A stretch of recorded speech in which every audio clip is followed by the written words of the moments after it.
Have you ever wondered what dark secrets can lurk behind the walls of a seemingly perfect family?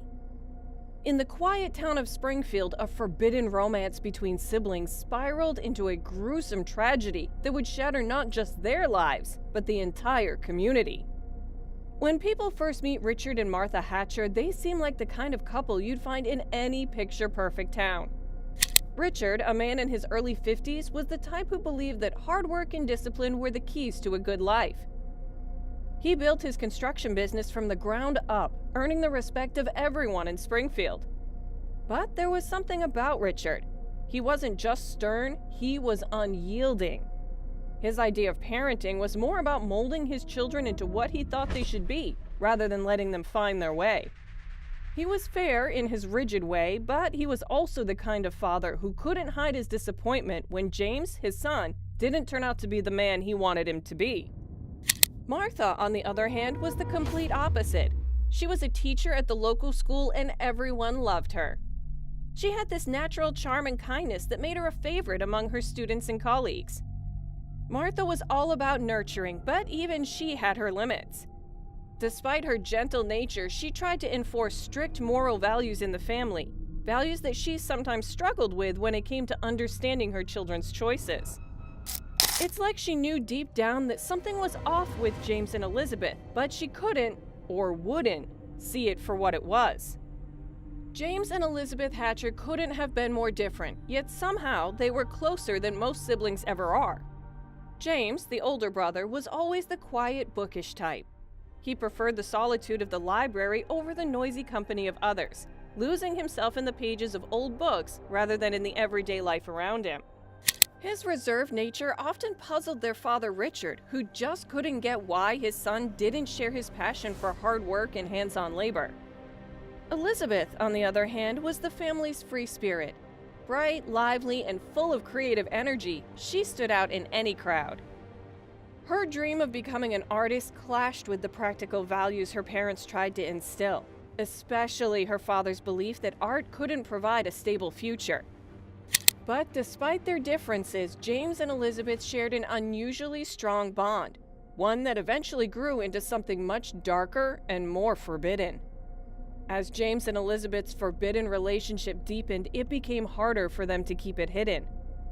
The small town of Springfield was the kind of place where everyone knew each other's business, and it wasn't long before their behavior started raising eyebrows, particularly Gary's. Gary, the cafe owner, was a close friend of the Hatcher family, and he noticed the subtle changes in how James and Elizabeth interacted. It wasn't just the way they leaned in a little too close during conversations, or the lingering touches that seemed more intimate than familial. It was the secrecy that surrounded them, the way they began to avoid the public eye, choosing to meet in out-of-the-way places like the old barn or the deserted chapel on the outskirts of town. Gary saw it all, but kept his suspicions to himself. He didn't want to stir up trouble, especially with a family he respected so much. But the more he watched, the more convinced he became that something was wrong. Meanwhile, the relationship between James and Elizabeth began to deteriorate under the weight of their secret. What had once felt exciting and forbidden now became a source of constant tension. The pressure of hiding their relationship from the world, combined with their own growing guilt, started to tear them apart. The evening when everything fell apart started like any other, with the Hatcher family sitting down for dinner. With the air in the room, which was thick with tension, almost suffocating, you could feel it. Richard could feel it. He'd been noticing the changes in his children for weeks now, the way James had become more withdrawn, barely saying a word, and how Elizabeth, usually so lively, had turned quiet and anxious. Something was wrong, and Richard wasn't the type to ignore it. As they sat at the table, the clinking of cutlery on plates was the only sound, but beneath that was a storm of unspoken emotions. Richard couldn't take it anymore. He looked straight at James, his eyes narrowing. "What's going on?" he demanded, his voice sharp enough to cut through the silence. James didn't respond immediately, just stared down at his plate, but the glance he exchanged with Elizabeth spoke volumes. It was a look filled with fear, guilt, and something darker. Elizabeth's hand trembled as she reached for her glass, avoiding her father's gaze. Richard's suspicion grew. He knew there was more here than just teenage angst. The tension escalated rapidly. Richard's voice grew louder, more insistent as he pressed James for answers. That's when it happened. Driven by a mix of fear, anger, and desperation, James snapped. In a sudden, uncontrollable burst of emotion, he pushed his father. The moment felt like it happened in slow motion. Richard stumbled back, his eyes wide with shock, before losing his balance and tumbling down the stairs. The sickening thud of his head hitting the wooden steps echoed through the house. Blood pooled beneath his lifeless body, a dark, spreading stain that marked the point of no return. After Richard's lifeless body hit the floor, the house was consumed by an eerie silence, as if the walls themselves were holding their breath.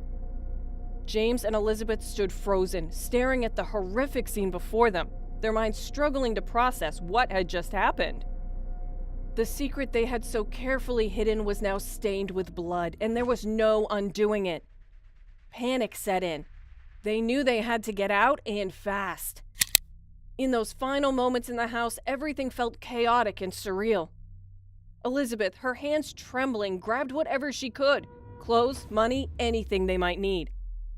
James, still in shock, moved mechanically, his mind racing but unable to focus on anything but the image of his father lying at the bottom of the stairs. Every creak of the floorboards felt like it might give them away, as if the house itself was betraying them.